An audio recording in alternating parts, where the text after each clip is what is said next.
the Undergang Armchair.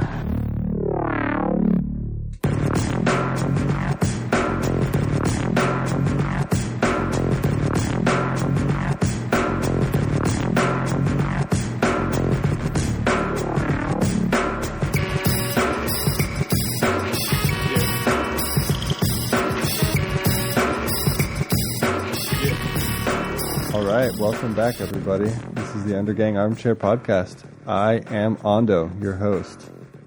We just got back from Paris. A little field trip to check out Photo Paris. To bike around the city, to say hello to the Frenchies. And I won't lie, we had a really good time. But we're also here to tell you that everything you've heard about French people is absolutely true. No, just kidding. They were very nice. However, two things did happen, which did raise some eyebrows. Man, I tell you, every time I went to France previously in my life, everything was fine, and I didn't really understand the stereotypes. I didn't get it, why people said, oh my god, French people are so arrogant, French people are so rude. I just didn't understand, and I figured it was just, one of those stereotypes that go around, like Americans are stupid. Right? We all know Americans aren't stupid, right? But one evening here, the other night in Paris, we went to a cafe to get a glass of red wine. It was cold as hell outside. And we thought, hey, a little glass of red wine, that'll be nice, won't it?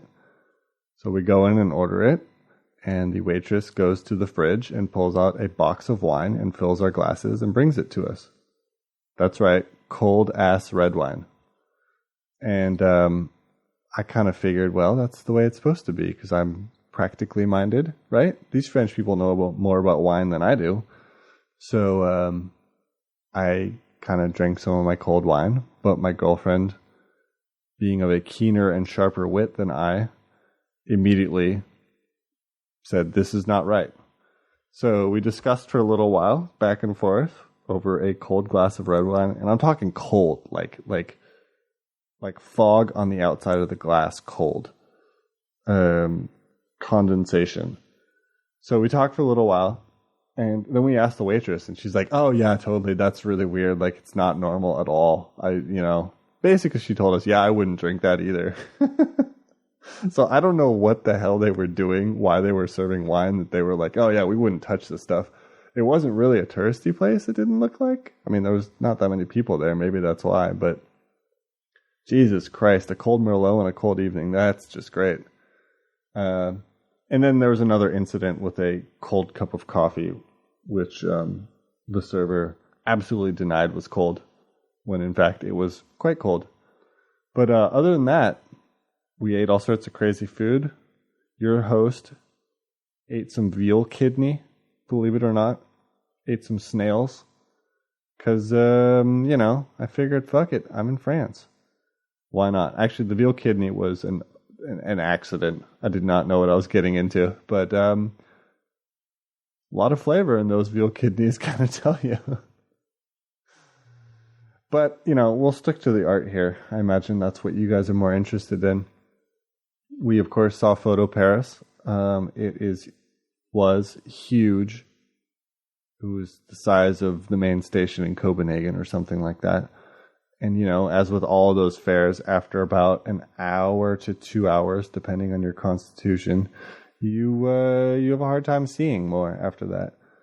But I tell you, it's a great crash course in kind of what's going on in terms of like who's being represented and what's being shown.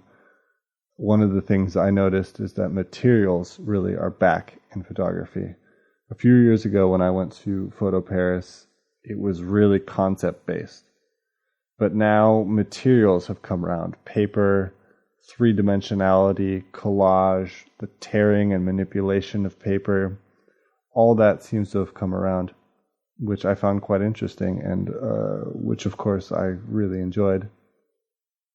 Other than that, there seemed to be a lot of book publishers. There was a lot of people. I don't know how much was bought or sold. I mean, you know how those fairs are. People really have mixed feelings about them. It's obviously a commercial enterprise. I can ignore that. I don't have a problem with that at least in that context, because I'm there to see a lot of photographs, and I can do that.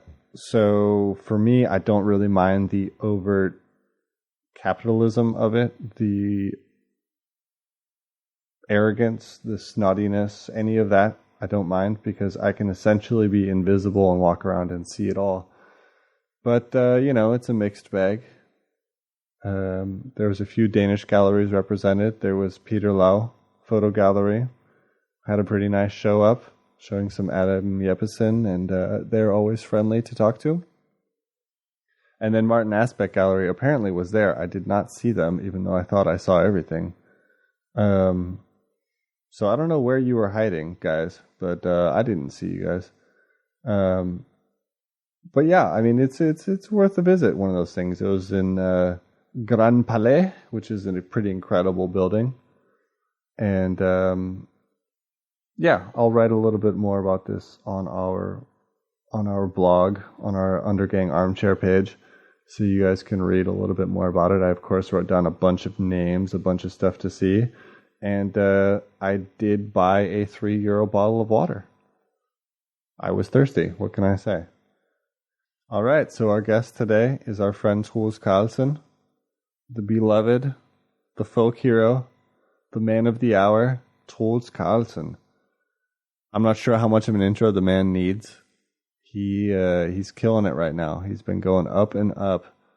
But I'll say this from a personal point of view.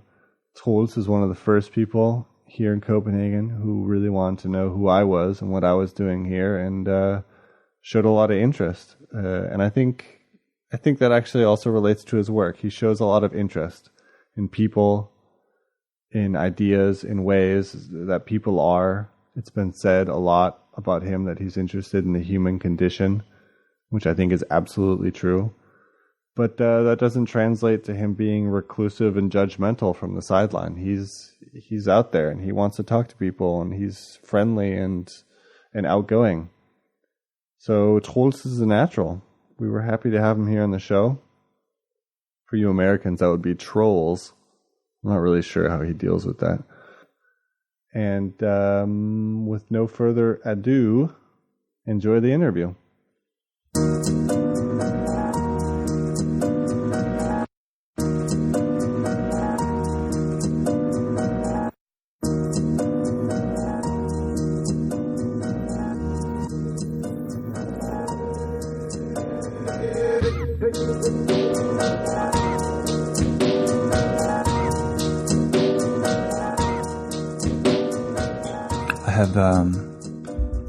I had dark bread, toasted dark bread, butter, peanut butter, and cherry marmalade. Oh.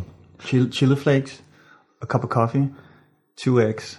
Jesus. And a portion of bran flakes. I just remember you love breakfast. You stood at my work one day and you were like, I go to sleep dreaming about breakfast. I know. That's what I have. I usually eat a lot of breakfast. It's, I don't know. It's one of the meals I look forward to. I even start looking forward to it in the night. That's important.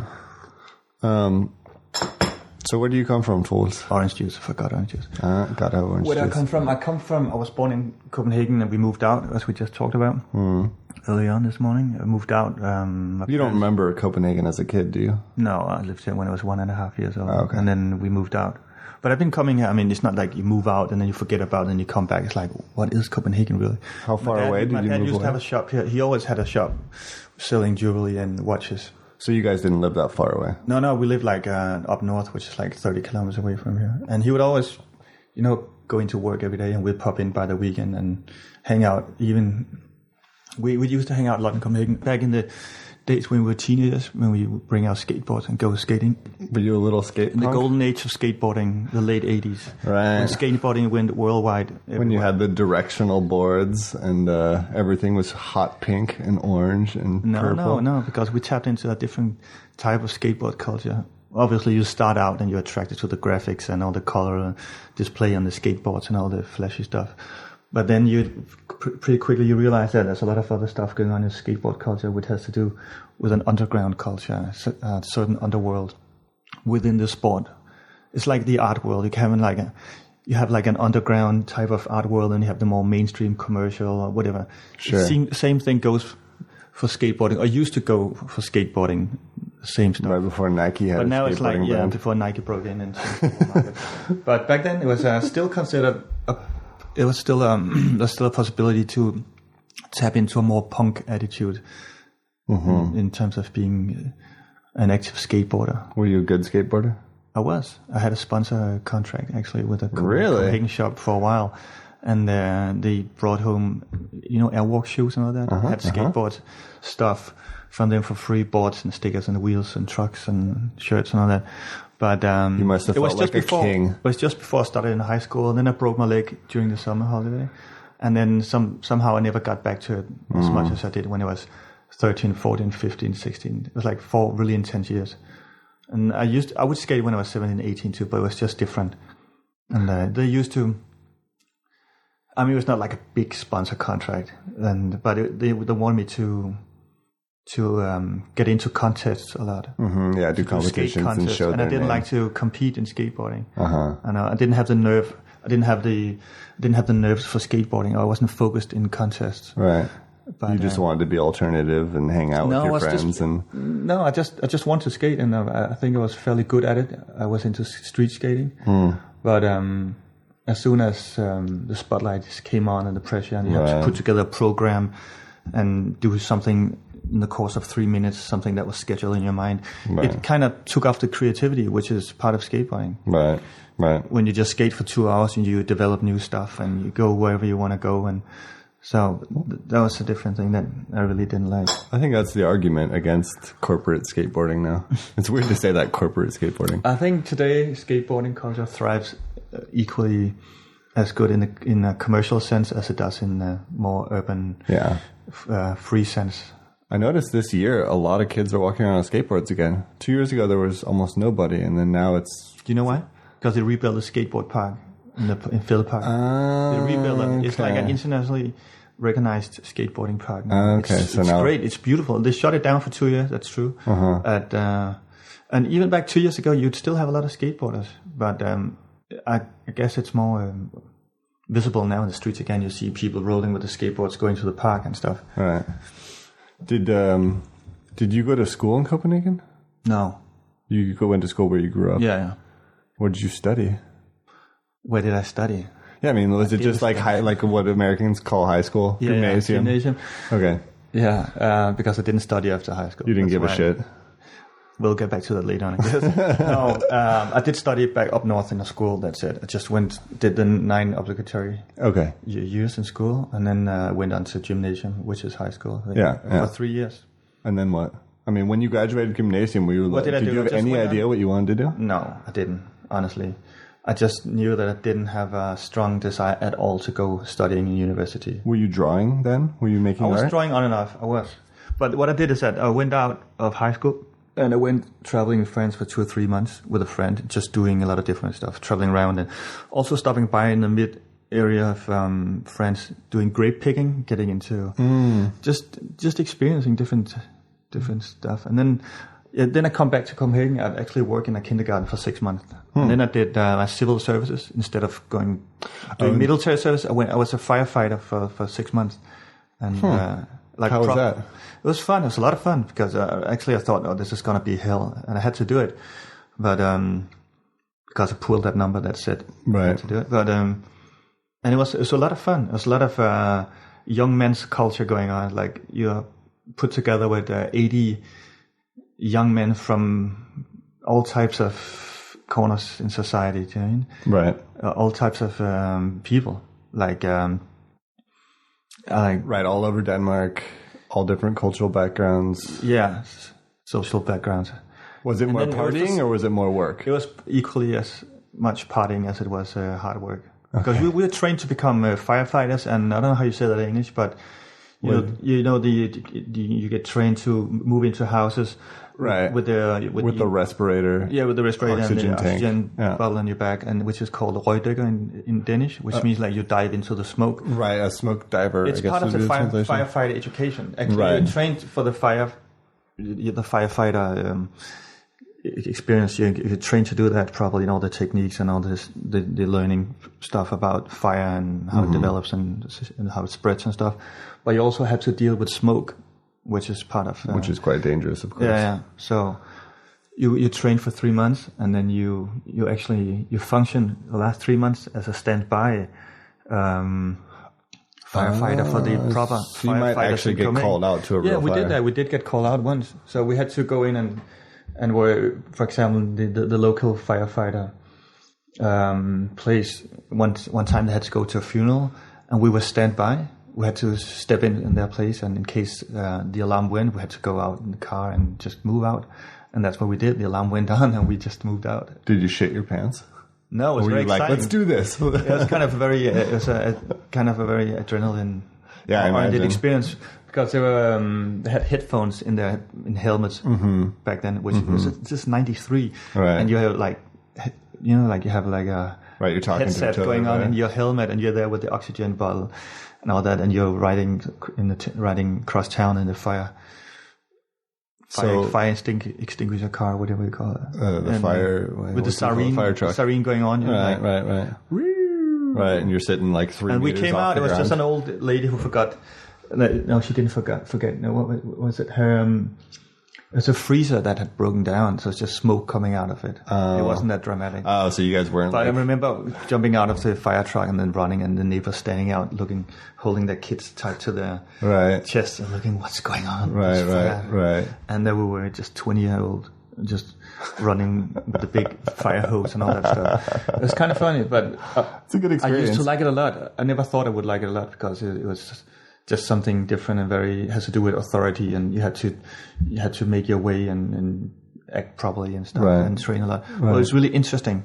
It was really funny. It was really funny to hang out with a lot of young other men it seems like it's a good part of. It's like doing the military service, but it's maybe, because it's not the military. Like, you get the benefits of doing military service, but without actually being in the military. It made me realize that I kind of like some of those adrenaline moments into it, where you have to concentrate and focus a lot.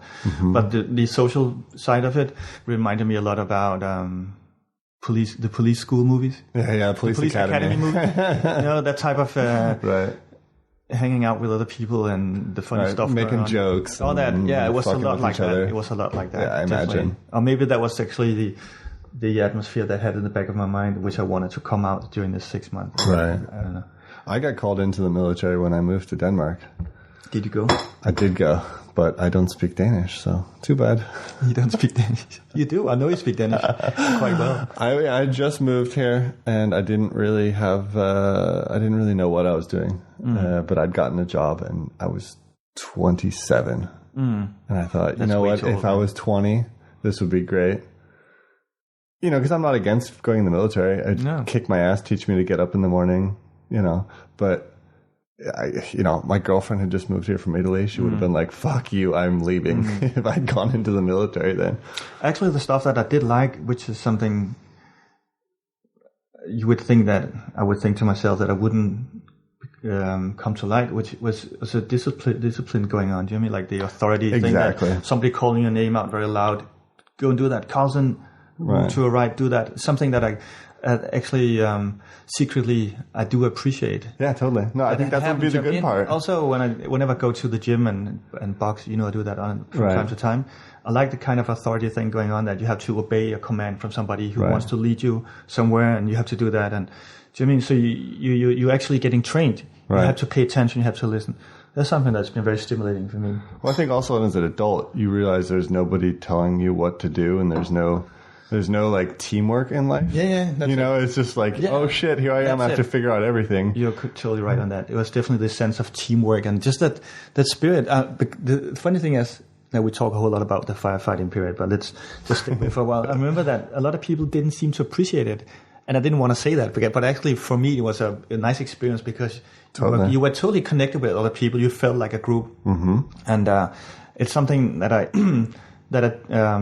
I've been appreciating a lot later on, because after high school I didn't move on to another education. I didn't go to university, so I never again stayed in an environment where you actually are together with 50 or 60 people in a group, you do the same stuff and you have your days off at the same time. That group feeling, which you find in university when you do your papers and exams and all that. Yeah, but I think even more than that, it feels more noble than university. University is still, in essence, an individual thing. You know, you're doing your own classes, you're doing your own. But still, the first couple of years in university surely must be like feeling like a group. You get to know each other and you go on those Rouge tour, you hang out and drink your brains out. Together. Yeah. So that's it. Yeah. All right. Well, where did art come in? Because you say you graduated from Gymnasium from high school, and you didn't really. I mean, when did it occur to you that you could try to make a living being an artist? I don't know if I ever thought about making a living as an artist. It was more like trying to. Whenever it came like over time, right? Like not it came in. Did you say in spurts? In waves or spurts, yeah. Yeah. It didn't come all at once. But surely the contact with the gallery where I'm at now, V1 Gallery, came at once. And then I had this occurring experience that I can live from this with over a year. I kind of, over the span of a year, I had the sensational feeling that this can go somewhere. I know it's going to be all right. I know I'm going to be all right with this. But the formative years, the years before that, I just trained myself to live and think as an artist. I mean, to find a way to work by myself and make money next to that, because I didn't make money from my paintings in the beginning. Even though I actually start selling from pretty quickly start to sell my works. But it was more like building a character in me that would know how to like to live as an artist. But where did the motivation come from? The discipline and stuff. Where did the motivation come from? I mean, if you didn't think you were going to sell art, what were you working towards? Was it just like, I want to Producing do this? art. I just wanted to produce. I just wanted to paint. And actually in the beginning, I wanted to paint purely for my own reasons, which is basically the reasons I still try to keep. But the thing is that I wanted to paint paintings that I could have myself. Right. And I didn't want to sell the paintings in the beginning because I didn't have that much painting. Around in my house. I didn't have that many works available. So I just wanted to do it. It was like kind of an asset to my identity. The more paintings I did, the more me I felt. So I didn't want to sell them in the beginning, which is kind of a typical immature stage you go through in the first years when you're an artist. Well, I think like in the beginning also you really have to stare at everything for a long time. Just to figure out what the hell you're doing. A lot of staring, a lot of cuddling with your artworks. Yeah. Maybe it's too intimate. That's true, because in the beginning it's all in your private sphere, right? It's But you just have to figure out what the hell's going on. What are you doing? You're like, what is this? That's it. That's interesting. But so what did you do to make money in that period? I used to work part-time in a cafe in Copenhagen. And you could just 6, do 7 that? years. I did that on and off. I could choose my own schedule. Some weeks I would work 20 hours, others I would work 25 or 17, and just shift around the shifts with other people. And you could afford to just work 20 hours a week? Yeah, and then I shared my flat with a roommate for like many, many years. Different roommates came and went. Right. And I painted in my living room. I slept in my living room, and I did everything. So I didn't have that many things to pay for, actually. Right. And I used to eat for free at the restaurant. Whenever I was around working, and I had a lot of interesting encounters at that cafe, because a lot of artist types, or journalists, or just average people, just people doing all types of persons would pop by that cafe. It was a French cafe, didn't have that much to do with French anyway, but obviously there's did come a lot of French people around. But the thing is, there was a big variety of people coming, a lot of different encounters, a lot of influences, a lot of views into people's lives and minds and conversations that you would have for free while you were working. And you could smoke a cigarette. I used to smoke back then. You could smoke a cigarette and you could have your coffee and listen to your own music. You didn't have to wear a uniform. You work at night. And so it was a nice atmosphere just socially to develop and act out the person that you wanted to do. And you had the table, the counter. Oh, the counter, yeah. In front of you, and on the other side it was what do you call the people the regular people? The customers who'd pop by every day. Right. So you had that distance. You could right. talk personally with people. You always had that distance because you were the one in charge. You were the one working. And you slowly get to know people. And that's over time. I don't know. I mean, that seemed to be like a proper education. Isn't it interesting that fed me with a lot of. It just fed me with a lot of ideas and stuff I put into my paintings. Do you know what I mean? I think there's actually two types of people. There's people who've worked in restaurants and people who haven't. Like there's this thing that happens when you work in a restaurant. That's true. Because I did for many years when I lived in Chicago work in restaurants, and it's true, really crazy shit happens at restaurants. And also what happens behind the counter. Like, I don't know about you, but I worked at places which had a lot of cooks, a lot of waiters. There was like 20 or 30 people who worked together. I used to work by myself, like for 8 hours, 6 o'clock until 2. You're in charge of everything, doing the dishes, counting money. Okay. Yeah, no, we would have like, we didn't all work at the same time, but there was, probably 6 people working at any given moment. And who had a Coke problem. Who got in a fist fight with each other later. Yeah. Who was cheating on who with somebody else. Like, that's it. You get to know a lot of stuff that you don't want to learn about. And it's stuff that you want to know. And it's a very spectacular thing. It's an interesting human study. Yeah, that's why people also maybe have a hard time breaking out of that environment again, because you get to develop a lot of friendships. And what an alcoholic environment, though. Yeah, That's a lot of drinking. I used to have one plan. I never drank with the customers. Oh, really? I did all the time. What? I did all the time when I worked there. Yeah, we used to take, in the U.S. you can get those milk jugs that are like 3.7 liters, the gallon ones. And we had the beer tap, the kegs of beer. And when the boss wasn't looking, we'd just fill 4 liters of beer in the jug and then put it in our backpack. And then as soon as the boss left, he'd just start drinking out of the milk jug. No, I used to like to have a drink with my colleagues whenever they would pop by, but not at work. Do you know what I mean? Right. But I think it's something that's all changing too now, because this is so many years ago. Yeah. I mean, this is like when I was in my early mid-20s, and people, they don't start working when they want to become artists. They don't. Back then, everybody who wanted to become an actor or a painter, they would work in a restaurant or a cafe, because it's a way you earn tips a little bit at least, and you eat for free and you meet people, and it's kind of, it has that social scenario of it's dynamic. Of meeting people and dynamics, and it's kind of it feeds your creativity in a way, because you hang out and talk with people. So a lot of people would choose that, and it doesn't have a lot of authority thing going on. You don't have to be in an office and doing paperwork, right? Because if you want to become an artist, you want to have an environment to work in that's kind of a little bit similar to the art world. What do they do just now? hanging out with people in a studio, painting and stuff. And but people don't do that anymore. What do they do? They go on welfare? Yeah, but I remember back then also people who didn't want to become artists, they would work in cafes. It's something that would be one of the first choices people would have in their minds when they were studying at university. You work part-time. You have a part-time job in a cafe, or restaurant, or bar, or whatever. Right. But people don't do that anymore. They want to tap right into the job area where they want to end up after university. So if somebody's trained to work in communication, they would try to get into a communication bureau and work as an internship advisor, doing close to the stuff. It totally makes sense, but it's also a shame a little bit. It's a shame, I think, because I don't know. It was just the way that you did it back then. But it leads to a singular existence in which your whole life has always been about communications, and you don't really know anything else. Maybe also the students today, they get paid for a lot by their parents. Maybe. I don't know, because like you have to. I don't want to have you work in a cafe 20 hours a week when you can sit home studying, the competition or drinking. Yeah, but I think that actually the parents must play a big role in this. Sure. Play a big role in this because they. I don't know. Yeah. So what happened? I mean, okay, how did you go from the jump of working in this cafe to having a gallery? I mean, that's kind of the big jump that most people who want to be artists are really fixated on. How do I start making money off of this? Yeah. Well, something changed in contemporary art life, not only in Copenhagen, but all around the world, I think, during the rise of the economy, or at least the consummation and the spending of money in the early millennium. Well, it became popular to buy art. Yeah, and everything just started to get more international and in a way with the internet culture and all that going on.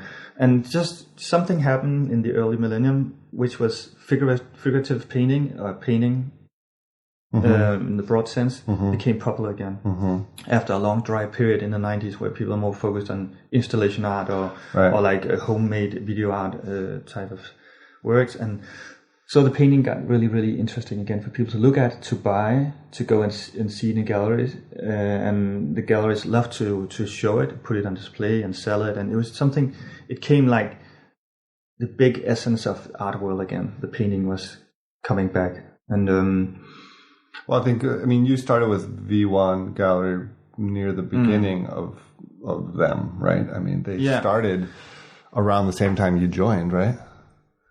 Around the same time that you joined the gallery. Yeah, they started like the year before, something like that. But so, did you know them beforehand? A lot of stuff happened in Copenhagen in 2002 and 2003. Galleries opened up, and the street art came on the scene, and just the visual stuff going on was crazy. The website designs were exploding. The prints and T-shirts, posters in the street. There's a lot of just everything became visual again. Like it's kind of everything became reborn in that sense. The visual stuff in our society. It became okay to design things. Yeah, after a long period with just a lack of creativity and ideas, and you didn't see much of it, and the drawing became hugely popular again, like the traditional drawing, the when small was format. This about? This is around 2002 and 2003. Okay. And then you would have a lot of artists who would start drawing and showing their works in galleries, and it would sell very well. And that's what I did. I was always a figurative painter, and I was mainly a drawing artist who started to paint. I still feel like I draw my paintings, but that's another story. Yeah. But it became really popular, and that was just my luck, because that's the type of art that I did. That's the type of art that I loved and still love, and that's what I did. So it gave me, and on top of that, I was a figurative painter, which is like visually, for some people, most people, a lot of people, really very clear to look at. You have possibility to put in a lot of strong narrative, so people can get attracted to it in a very realistic sense. And it always worked out for me that way. And when the gallery opened up, I was in New York for 3 months. I quit the job at the cafe and then came back, and I just fell into conversation with Jesper L, who has a gallery. Actually, we spent a whole year getting to know each other, and he was new in the art world too back then. He didn't have a whole lot of experience, but he had a hell of a lot of energy and motivation and lust for life, working in the gallery world and changing it. And so that was a great thing. We were at the same generation level, and we started working together at the same time. So we grew up basically with each other and became better at our game. Right. Both of us. Did you quit your job before you started working with the gallery, you say? Yeah. Okay. So you just quit your job like, fuck it, I don't want to do this anymore? No, I just quit it. I just quit the job because prior to quitting my job, I always sold my own paintings during the years when I was working in the cafe, like to people privately, just sold them. To people you met? Yeah. And then I used to do a few storyboards for people working in advertising, just during 4 or 5 times before quitting the job. And then I would do other stuff. I did like I painted a big wall that had to be part of a music video by a popular Danish singing artist. And I just started to do different stuff that made me understand that I can move around with this somehow. You started feeling you could make money. But actually the sense of security and confidence in it all came from experiencing the change in Copenhagen. I could feel the city was about to change. I could feel that. It sounds maybe quite funny to say that, but it was time for my generation to take over in a way. Your time was then. Yeah, you could just feel that my generation starting to have a big impact in the gallery world as gallerists, as curators, as art historians, or actors. And I was 30 around that time, so I wasn't like I wasn't early 20s type of artist, which still has to develop a lot. I mean, that was the right age for me. I was 30, I had been painting next to working in the cafe for 7 years. So the timing was perfect. It was perfect. It really was. Everything came together. Right. Like these changes in society and the stuff that I've been just painting not secretly, but hiding somewhere in Nørrebro for 7 years. Yeah. And during a time when it wasn't popular to paint. I mean, painting in the 90s wasn't popular. Like you'd say to people, so people ask you, what do you do? I paint. You paint? Yeah, I paint paintings and I work in a cafe to earn my money. And people look at you with really pitiful eyes like, oh, you're an artist. You're an artist. I'm sorry for you. And then like within a year, you'd say you're an artist. People like just Right, glowing in their eyes. top, like, you're an artist. That's so interesting. Right. So everything changed. The whole concept of being an artist and the perception from other people from what an artist is, it became like the new kind of it was like a rock star thing for a long time, for a couple of years. Right. The art world, you'd have like people coming from office, accountants type of people would come to openings in galleries and drink canned beer with hipsters. You know what I mean? And be like, it's a really funny side. I used to meet so many old timers from back in the day that would suddenly appear in the gallery world. They're like, what the fuck are you doing here? You used to be so different. But people would come there because all the hot chicks were there and all the social it's where shit was happening. Was there. Everything was happening there. There would be music playing loud. The police would come and shut down the galleries. In V1, the first 5 years were just like intensely crazy. It was like the best party in town, and everybody knew that. So people would come and party like crazy. Yeah. And art were on display and were sold at the same time. Well, so that's the difference, because I feel like it's in Chicago there was a lot of small galleries. But they never made any money. They have great parties. The parties were the shit, but no one would buy anything. No. They just came to get hammered. So I think that balance of actually being able to sell the artwork while having the best party in town, that's the key thing. That's why V1 is doing such a good job, because they both managed to make money and have some heart. That's it. Yeah, that was something really great. I shared a painting studio with some other people prior to working with V1 Gallery, and we used to do our own openings, and I'm glad to have been part of that period too.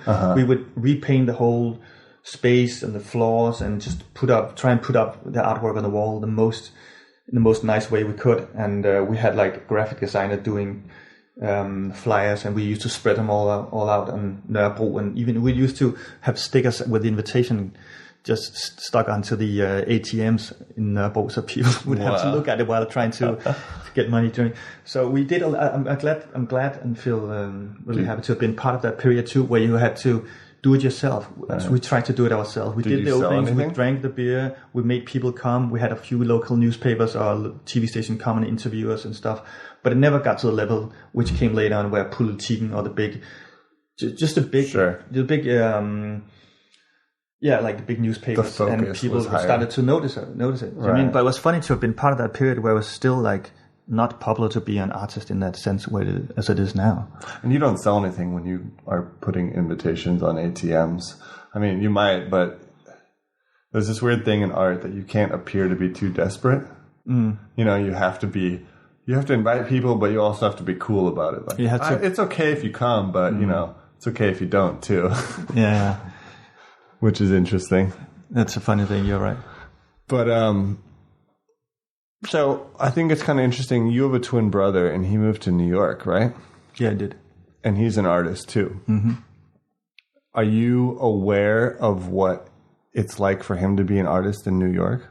I mean, Sure. What do you think the difference is between being a working artist in New York, being a working artist in Copenhagen is? Well, basically, New York is a hotspot in the world as far as art is concerned now. I mean, it used to be Paris and Vienna back in the last century, and now it's New York. That's it. That's it. But it's not only New York. I mean, it also means everybody's there. It's a world scene now. I mean, you can have like really talented and successful artists and galleries and what have you not outside New York. Mm-hmm. But it's true, whenever you put it together, a lot of artists move to New York. A lot of the great galleries are there, and that's where a lot of the stuff is happening. But it's not like you would say maybe last century that Paris was a shit and then everything else was not a shit. That's not how it is today. But it's fair to say that New York is still considered to be the leading area. But you have a much more dynamic exchange between artists from outside New York, other countries. So I mean, a lot of people are involved in New York art scene. A lot of New York artists are involved, as I see it quite often here in the Scandinavian art scene. Sure. So the exchange going out in and out of New York is quite active. So do you think there's more inspiration? It's more of a dynamic relationship? It depends what you're after, because in New York there's a lot of noise. You have to deal with a lot of other stuff. You don't have I'm a type of artist who like to be calm in my work life. I mean, I just want to have an easy setup, go to my studio, paint, listen to my documentary, and finish the work, go back and home and stuff. But I'm a little bit older now when I started out, because I used to go to New York and stay there for a while during different periods. and I loved it. But today I see it more as a starting out experience. It's when a lot of energies and doors opened up inside my mind by doing that. But I don't know if I could see myself as an established artist working in full time in New York now. Well, New York's intense. Yeah, I've only been there for 4 days, but I felt like that city has destroyed better men than I. You know, I mean, it's just really, it's an intense experience, just even being there, and the energy and the, you know. But I mean, your brother's been there for many years now, right? He's been there for 6 years, right. A little bit more than 6 years. And do you think but he used to go to the States, like he'd been in the States so many times. It was always ever since he was 16. That was always his place to go. I mean, he went there on so many occasions, working and traveling, and right. So you think basically there isn't that much of a difference between working here and there. It's more like what you want out of work. Well, when you look at it, for example, my brother, whenever he gets up in the morning and does his work, he sits in front of his computer, or he has to stay in his own mind and figure out how he wants to do his own project. So he still needs that private space as somebody else would need living in the Himalaya mountains or whatever. Do you know what I mean? You still have to create your own space, your own mindful space where you come up with ideas and you execute your working plan. You do your artwork. And you still need to develop that space. So it all depends. Do you like to do that in New York, or do you like to do it in the Himalayas? It's just how you look at it. You still have to do the same amount of work and discipline to get there, right? Yeah, but your environment affects you. I mean, for me, I've been able to get much more work done in Copenhagen than ever before in my life because honestly, there's less stuff distracting me. That's it. There's less people calling me. I mean, obviously I didn't grow up here, so I don't have the same network of friends. But also there's less concerts, there's less cultural events. There's just, I'm okay staying at home and getting some goddamn work done, you know, whereas in the US, I had a really hard time doing that. And that's also a matter of age. The older you get, the better you are at focusing. But for me, this is a very, very good environment. Although there's less connections, it's less dynamic. Everyone, it turns out, in the art world knows each other here. It's really not that big in a lot of ways. Everybody knows each other. Everybody knows what's going on. And it's a very closed system here. I don't know if... I try to imagine myself living in New York right now as an artist. I would have to get up and go to the studio and focus on working. A lot of stuff has to do with going to the frame shop, have stuff framed, and a lot of practical stuff outside being a painter, do you know what I mean? Right. And I think it's possible to waste an awful lot of time in New York doing practical stuff, just trying to make a living in New York. So the time actually spent working as an artist can be really boiled down if you don't pay a lot of attention. But I think it's a great place to go, and it depends what you're there for. Maybe New York is really great to go and network when you're young. You go and network a lot, you go out a lot, and you work a little bit, you go out a lot, and you have that exchange all the time. But right now, with the gallery doing... making my connections and with international collectors and stuff and other galleries, I think I benefit a lot from having the most part of my time given to actually working in the studio. Well, I think clearly also here having a child, you're a father now. I am. Having a child, there's a lot more help to get here. Sure it is. For in terms of just healthcare and preschool, nursery school. It's just set up. Copenhagen is more child friendly than a lot of U.S. cities. That is to say, in New York, you can get all the help you want if you can afford it. That's it. If you have the money, you can get everything. But without it, you don't necessarily have that help. That's it. So I think Copenhagen's better in that way.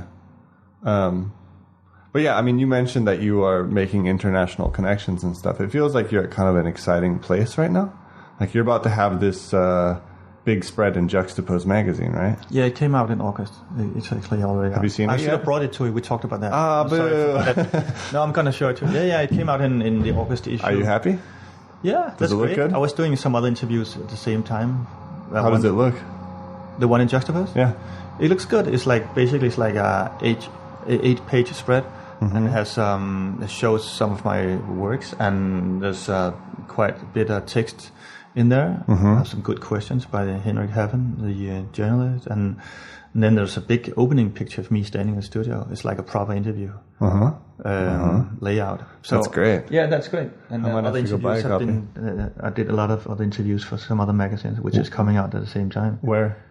One is for Is magazine, which is the photo magazine. It used to be a Danish erotic magazine. The Booby and Photo magazine. That's it. And now it's more like well, they always use these very talented photographers. So always have. And I saw your quality. brother in there actually. Yeah, they always had this quality edge to it. And now it's more like a lifestyle cultural magazine. Okay. So I'm doing actually a combined interview, me and my brother at the same time. Oh, okay. Where we show each other's work. They do a portrait of us doing stuff, running around somewhere in a park in Copenhagen, just like pictures of us doing stuff. And then we exchanged, me and my brother, a portrait of each other, and we worked on top of it.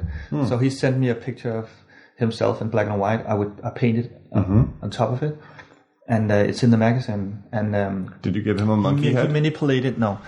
Good. I sent a black and white picture of me, photography of me, and then he changed it in Photoshop in the way he does his artwork. Right. So yeah, that's cool. That's it. Yeah. So that goes out too. It has all these magazines have big numbers in New York too. I mean, in the States and other countries. So it's a great way to come out.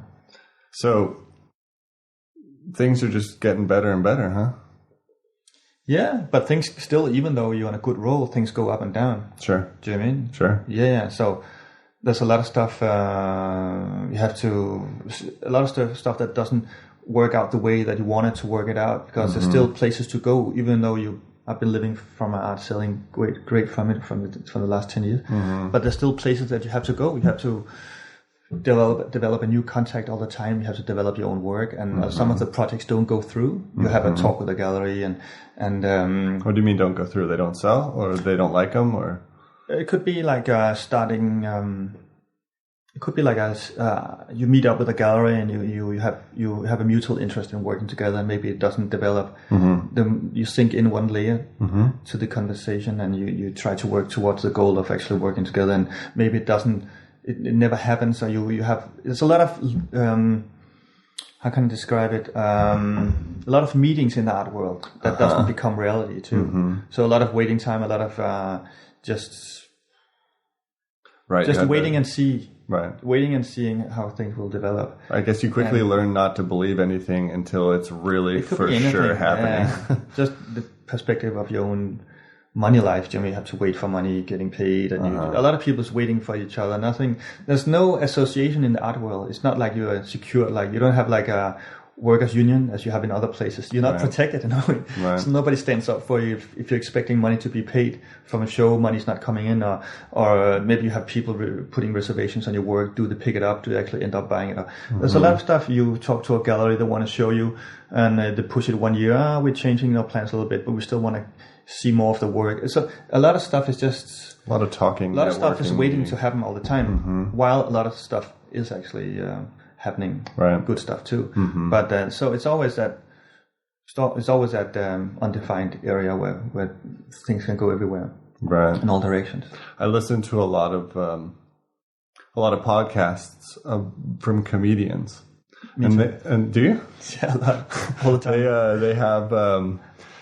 They talk a lot about the same thing, how they are on their own, and some of them really just save all their money because they don't know, maybe in 5 or 10 years, they won't be selling anything. Yeah. And then what the fuck are you going to do? If you spent your whole adult life selling yourself, how are you going to start working for someone else later? You've got nothing on your CV aside from the fact that... Well, you can always branch out a little bit, I think, as a comedian. End up doing radio stuff. I don't know. Sure, but sure. It's a good format. No, I'm just thinking that as an artist, you can put money aside from the beginning. That's true. But I found myself putting in a little bit more money in each project every time I would sell a little bit more. Sure. So you want to have at one time I moved out. You want to have your own studio. You want to pay for proper quality frames, which you deliver finally, and you have to. You want to move around with the show, so you get to travel. Sure, you invest. You put more money. You invest in materials and stuff. Right. And so, yeah, it's tricky. You're self-employed, and it's literally just you. It's literally just like any other people who start up their own company. It's not that much more. When it boils down to finances, it's not necessarily more exotic than being a plumber, right? Except for that, there's a union for self-employed plumbers. There must be. I don't know much about that. I just know that there is a union for self-employed. There is. I guess you could be an artist, self-employed artist in that union. I know. I think, yeah.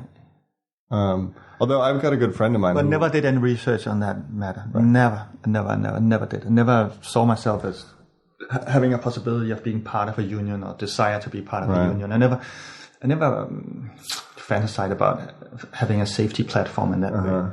I have a good friend. Yet I didn't feel insecure at the same time. I don't know. Right. Well, I think being an artist is a leap of faith to some degree, you know. That's it. I think also, I don't know. I've got a good friend who insists that he never wants to have a union because he doesn't want to feel like he has a backup plan. It's really important that what he's doing has to work to some degree, you know. And I guess like you know, kind of. And like my dad said, "If I help you now, I will help you forever." Right, right. Somebody said that once. Not my own dad, but it was a documentary I saw. And an old ex-world someone's an early dad boxing champion.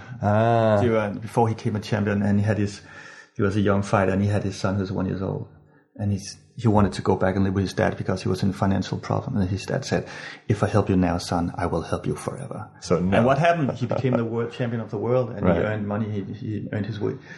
Yeah, but the thing about those stories is all the people who didn't become world boxing champions, instead they became crackheads and homeless. You don't hear about them. I don't know. It's just, it's tough. Yeah. But what's next? What's next for you? Like, you know, you got these magazines coming out. Next is a solo show in New York in February. Where?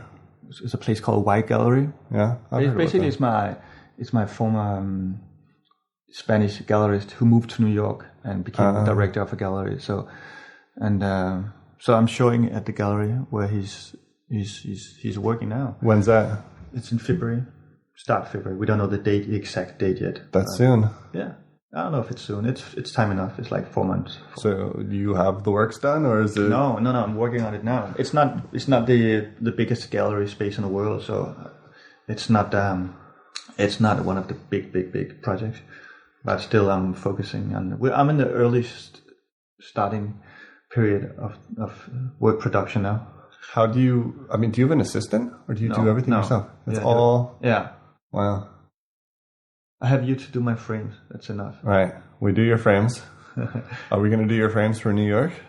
Sure. Are we really? We're going to ship those suckers over there? Yeah, because we're going to try and the gallery is going to have find the budget to ship over the works. Okay. And the thing is, doing frames in New York is so much more expensive. I've heard that we're actually, Denmark's quite cheap for good frames. It's like double price. Really? Yeah, it is. It's crazy. That's a lot of money. It's unbelievable. Do you know what I mean? The stuff that you charge 1,300 kroner for,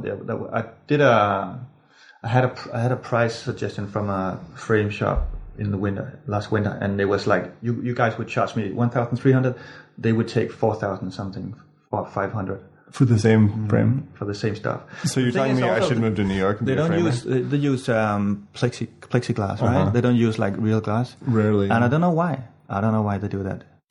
I guess they're paranoid about their employees getting hurt by real glass, so they have to pay a lot of insurance. And I don't know. Do you know what I mean? It's one of those American things I have in my mind. When I started, I learned how to frame originally in America, and we used only plexiglass. Why? And I asked him, and my boss just said it's better. And at that point, I didn't really know what was going on. So because it doesn't break easily? It doesn't break, but it burns. It's very flammable. Yeah. So if you think like if something catches fire in your house and your plexiglass melts onto your artwork, yeah. I mean, I don't know how much glass would protect you in that case, but you know, it's not. I guess it's because it's not breakable. They ship things a lot. It's a fun thing because the word plexiglass has kind of a cheesy ring to it in my ears, coming from Scandinavia. Yeah. It's like the second best from real glass. Some bullshit replacement. Yeah. No, we'll see. I hope to have the stuff framed by you guys. Right. Of course. That's how we do it the best. Yeah. And then it will be shipped over. Yeah, I was thinking about what you said before, or what we were talking about before, about living in New York and Denmark. You can ride your bike down and get your frames made at your local frame shop. I imagine in New York, it's a little bit more work. Maybe it's an all-day event to go to the frame shop, you know? Because you have to travel a lot and you wait a lot and stuff. All right, take a cab, sit in a traffic jam for a while. It depends. If you live next by the frame shop, it's fairly easy, right? But there's a lot of stuff you can waste time on doing in New York, getting into the subway, getting up and carrying stuff around. It's more easy. You can bring most stuff on a bike in Copenhagen. Yeah. Do you know what I mean? I love that. That's one of the things I really enjoy about living here is riding my bike every day. Yeah. And, you know, I know you can ride a bike in New York. It's not that, but you also might die. I mean, I know. It's pretty intense, the traffic there. It is. Yeah. All right, so we can wrap it up pretty soon, but how do you see the next 10 years? How are you going to stay focused on expanding and changing what you do and staying relevant? I mean, to be brutal, that's your job as an artist, is to stay interesting for people. Well, you want to combine it with the sense of being true to yourself and what you see yourself. Sure, but there's professional decisions one has to make. Yeah, too. I know. Well, talking about the type of work that you want to do and how you want to develop your artistic visions, it's about how can I say that? You definitely go through periods where you say to yourself, I have to change everything, start over, start anew, get into a new type of expression and style of painting and working. And but I also see myself coming back, knowing that this is what I do. And some changes don't come overnight. Some changes come really over a couple of years. And you never know. Let the changes come to you sometimes instead of trying to always force the changes. So every time I force a change upon myself, I always end up a little bit frustrated. And I don't know, the change is going to come by itself when you kind of surrender to the working process. Do you work more subliminally? I mean, are you more like just standing there and I'm going to make something, but I don't know what? It just happens, or is it? No, you always have you always have a backup plan, and you always leave an open place in your mind, which is supposed to bring in these new ideas and changes. Right. So it's I don't know, it's a combination. Sometimes you don't work as much over the summer. You come back and you see yourself starting to do different types of work than you thought, because something came to your mind during the time when you were not working. Or it could be the change of format. You start to work on a larger scale, but the next 10 years is just Copenhagen and Denmark is only that big, right? So after having shown here quite a few times doing solo projects, I'm still the last 5-6 years I've been showing a lot internationally, also solo shows, and I'm gonna continue to do that. But it's like most of the ideas I've had, I want to spread them out. I want to show them elsewhere too. So obviously there's a big difference between showing in Copenhagen and showing in a place outside like Copenhagen. Starting over. Yeah, and the thing is that you don't force as many changes on the shows that you do outside Denmark as you do when you show locally, because a lot of people have been keeping their eyes on my work for the last 10 years, and they know about it and they bought it and stuff like that. So you want to bring in new changes. You don't want to do the same show over and over again. Exactly. And for the last show in Copenhagen, I tried to scale down a little bit and take out a lot of the visual effects and the figurative gallery that I would have inside in my works, in my narrative. I tried to take out a lot of that in my recent works, showing in V1. And it became a different type of show, maybe a little bit less spectacular, but it was something that you had to do. Like, you have to take a turn sometimes, because you don't want to do the same show, and you have yourself and other people saying, "Oh, I think he should change his ideas now. He should try to move in another direction and stuff." And I wanted to do that, and it wasn't like the most fulfilling thing to do, because it's a really tough working period. Yeah. And but then you came back after that experience, and you say to yourself, I'm glad I did it. It was a new experience, and some people didn't really tap into it, and a lot of people did like it for other reasons that you expected. But it's important to do that. It's important to create your own changes when you show not over and over again, but if you show, for example, as I did for the 5th time in Copenhagen, right, you have to do it. And you know it's going to be a little bit different. You're going to lose a little bit of the same interest that people that's been following you and who wants to see the same stuff, maybe. But if you don't change, what's there for you to do as an artist? Well, I feel like your work got a lot quieter. Yeah. You know, it was very loud in the beginning, and it got I feel like it got more mature, which means that you're going to have a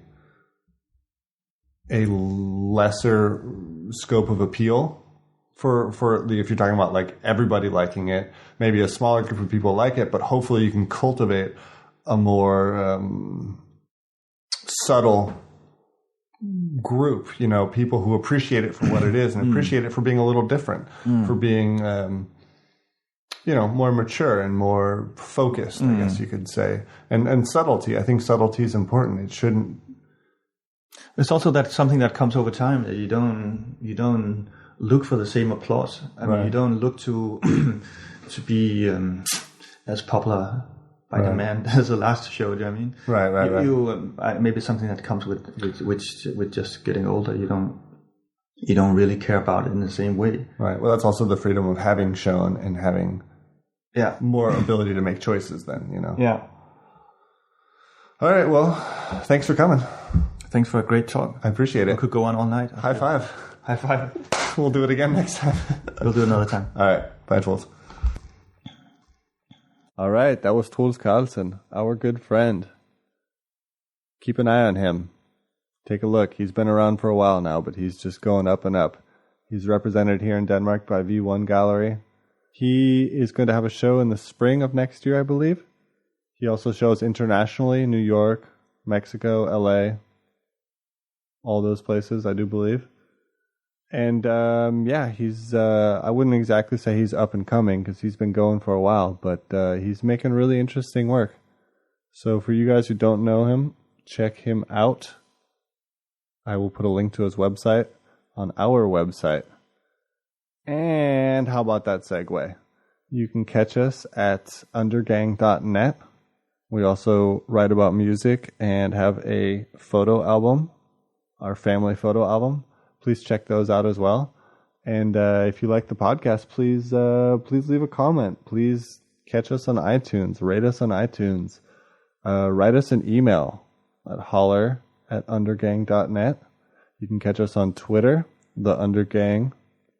And we're really trying to move forward here. We're expanding. We're live now, so to speak. People know about us. And we're hoping to get bigger and bigger. So don't be afraid to tell a friend if you like this.